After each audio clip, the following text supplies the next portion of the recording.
اور بے آسراؤں کے وظائف مقرر کیے۔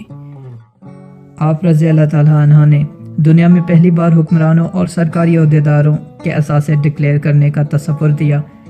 آپ نے بے انصافی کرنے والے ججوں کو سزا دینے کا سلسلہ بھی شروع کیا، اور آپ رضی اللہ تعالیٰ عنہ نے دنیا میں پہلی بار حکمران کلاس کی اکاؤنٹیبلٹی شروع کی۔ آپ رضی اللہ تعالیٰ عنہ راتوں کو تجارتی قافلوں کی چوکیداری بھی کرتے تھے۔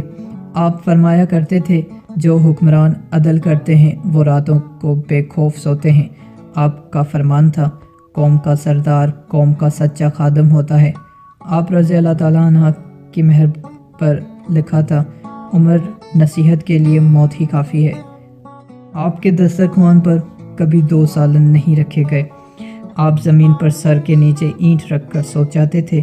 آپ سفر کے دوران جہاں نیند آ جاتی تھی، آپ رضی اللہ تعالیٰ عنہ کسی درخت پر چادر تان کر سایہ کرتے تھے اور سو جاتے تھے، اور رات کو ننگی زمین پر دراز ہو جاتے تھے۔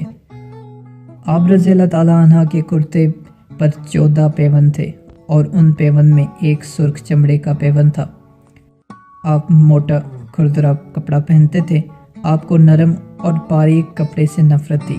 آپ رضی اللہ تعالیٰ عنہ کسی کو جب سرکاری عہدے پر فائز کرتے تھے تو اس کے اثاثوں کا تخمینہ لگوا کر اپنے پاس رکھ لیتے تھے، اور اگر سرکاری عہدے کے دوران اس کے اثاثوں میں اضافہ ہو جاتا تھا تو آپ رضی اللہ تعالیٰ عنہ اس کی اکاؤنٹیبلٹی کرتے تھے۔ آپ رضی اللہ تعالیٰ عنہ جب کسی کو گورنر بناتے تھے تو اسے نصیحت فرماتے تھے، کبھی ترکی گھوڑے پر نہ بیٹھنا، باریک کپڑے نہ پہننا، چنا ہوا آٹا نہ کھانا، دربان نہ رکھنا، کسی فریادی پر دروازہ بند نہ کرنا۔ آپ رضی اللہ تعالیٰ عنہ فرماتے تھے، ظالم کو معاف کر دینا مظلوموں پر ظلم ہے، اور آپ رضی کا یہ فقرہ آج انسانی حقوق کے چارٹر کی حیثیت رکھتا ہے۔ مائیں بچوں کو آزاد پیدا کرتی ہیں، تم نے انہیں کب سے غلام بنا لیا۔ فرمایا، میں اکثر سوچتا ہوں، حیران ہوتا ہوں، عمر بدل کیسے گیا۔ آپ اسلامی دنیا کے پہلے خلیفہ تھے جنہیں امیر المومنین کا خطاب دیا گیا۔ دنیا کے تمام مذاہب کی کوئی نہ کوئی خصوصیت ہے، اسلام کی سب سے بڑی خصوصیت عدل ہے، اور حضرت عمر فاروق وہ شخصیت ہیں جو اس کی خصوصیات پر پورا اترتے ہیں۔ آپ کے عدل کی وجہ سے عدل دنیا میں عدل فاروق ہو گیا۔ آپ شہادت کے وقت مقروض تھے، چنانچہ آپ کی وصیت کے مطابق آپ کا واحد مکان بیچ کر آپ کا قرض ادا کر دیا گیا، اور آپ دنیا کے واحد حکمران تھے جو فرمایا کرتے تھے، میرے دور میں اگر فرات کے کنارے کوئی کتا بھی بھوک سے مر گیا تو اس کی سزا عمر کو بھگتنا ہوگی۔ آپ کے عدل کی یہ حالت تھی، آپ کا انتقال ہوا تو آپ کی سلطنت کے دور دراز علاقے کا ایک چرواہا بھاگتا ہوا آیا اور چیخ کر بولا، لوگوں، حضرت عمر کا انتقال ہو گیا۔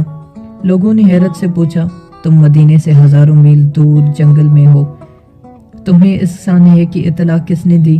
چرواہا بولا، جب تک حضرت عمر فاروق رضی اللہ تعالیٰ عنہ زندہ تھے، میری بھیڑیں جنگل میں بے خوف پھرتی تھیں اور کوئی درندہ ان کی طرف آنکھ اٹھا کر نہیں دیکھتا تھا، لیکن آج پہلی بار ایک بھیڑیا میری بھیڑ کا بچہ اٹھا کر لے گیا۔ میں نے بھیڑیا کی جرت سے جان لیا، آج دنیا میں حضرت عمر فاروق موجود نہیں ہے۔ میں دنیا بھر کے مورخین کو دعوت دیتا ہوں، وہ الیگزینڈر کو حضرت عمر فاروق رضی اللہ تعالیٰ عنہ کے سامنے رکھ کر دیکھیں۔ انہیں الیگزینڈر حضرت عمر فاروق کے حضور پہاڑ کے سامنے کنکر دکھائی دے گا، کیونکہ الیگزینڈر کی بنائی سلطنت اس کی وفات کے 5 سال بعد ختم ہو گئی، جبکہ حضرت عمر فاروق نے اپنے دور میں جس خطے میں اسلام کا جھنڈا بھجوایا، وہاں سے آج بھی اللہ اکبر کی صدائیں آتی ہیں۔ وہاں آج بھی لوگ حضرت عمر فاروق کے اللہ کے سامنے سجدہ کرتے ہیں۔ دنیا میں الیگزینڈر کا نام صرف کتابوں میں سمٹ کر رہ گیا ہے، جبکہ حضرت عمر فاروق کے بنائے نظام دنیا کے 245 ممالک میں آج بھی کسی نہ کسی شکل میں موجود ہے۔ آج بھی جب کسی ڈاک خانے سے کوئی خط نکلتا ہے، پولیس کا کوئی سپاہی وردی پہنتا ہے، کوئی فوجی جوان 6 ماہ بعد چھٹی پر جاتا ہے، یا پھر حکومت کسی بچے، معذور، بیوہ، بے آسرا شخص کو وظیفہ دیتی ہے، تو وہ معاشرہ، وہ سوسائٹی بے اختیار حضرت عمر فاروق کو گریٹ تسلیم کرتی ہے۔ وہ انہیں تاریخ کا سب سے بڑا سکندر مان لیتی ہے، ماں سوائے ان مسلمانوں کے جو آج احساس کمتری کے شدید احساس میں کلمہ تک پڑھنے سے پہلے دائیں بائیں دیکھتے ہیں۔ لاہور کے مسلمانوں نے ایک بار انگریز سرکار کو دھمکی دی تھی، اگر ہم گھروں سے نکل پڑے تو تمہیں چنگیز خان یاد آ جائے گا۔ اس پر جواہر لال نہرو نے مسکرا کر کہا تھا، افسوس آج چنگیز خان کی دھمکی دینے والے مسلمان یہ بھول گئے ہیں، ان کی تاریخ میں ایک عمر فاروق بھی تھا۔ ہم آج بھی یہ بھولے ہوئے ہیں کہ ہم میں ایک حضرت عمر فاروق بھی تھے، جن کے بارے میں رسول اللہ صلی اللہ علیہ وسلم نے فرمایا تھا، میرے بعد اگر کوئی نبی ہوتا تو وہ حضرت عمر رضی اللہ تعالیٰ عنہ بن خطاب ہوتے۔ سکندر اعظم کون تھا؟ مقدونہ کا الیگزینڈر یا تاریخ اسلام